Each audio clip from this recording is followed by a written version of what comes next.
Vamos lá, estudando a carta aos Hebreus.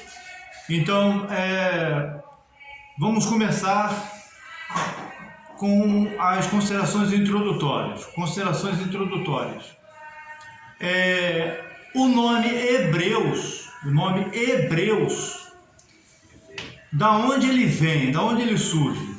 Os irmãos sabem que Noé teve 3 filhos, que na Bíblia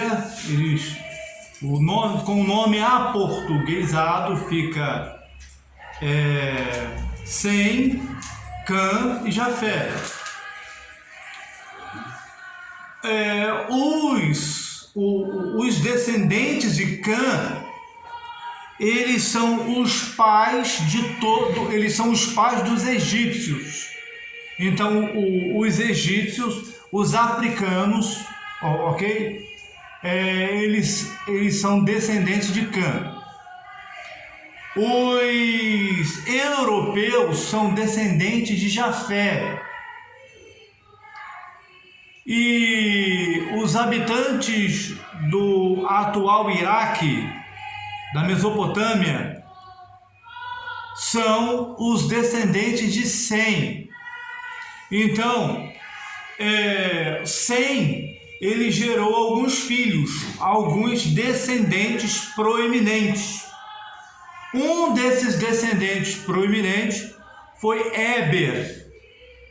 Então, esse nome hebreu, ele vem desse ancestral de Abraão, desse descendente de Sem, chamado de Éber. Então, a palavra hebreu ou hebreus significa o descendente de Éber, tá? Então, hebreus, na época em que o Antigo Testamento foi escrito, existiam vários povos que eram hebreus. Por exemplo, os Ixos, que dominaram o Egito durante algumas centenas de anos, ou algumas dezenas de anos, eles eram semitas. Descendente de Sem.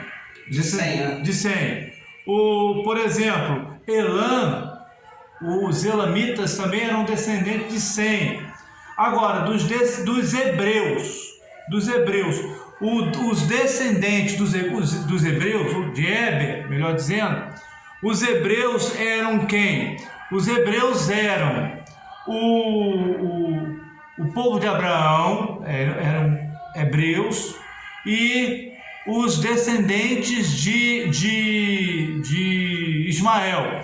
Então, quem eram os hebreus? Quais povos eram caracterizados entre os hebreus na época de Abraão e na época de Moisés?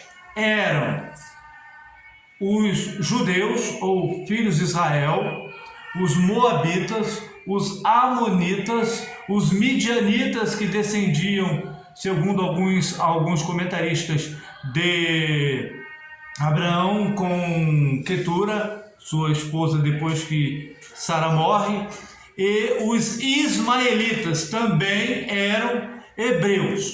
Só que com o passar do tempo, as outras tribos, os outros povos, outros reinos, perderam essa identidade de hebreus. Então, quando o escritor da carta aos Hebreus, ele escreve aos Hebreus, essa carta ela foi dirigida aos judeus.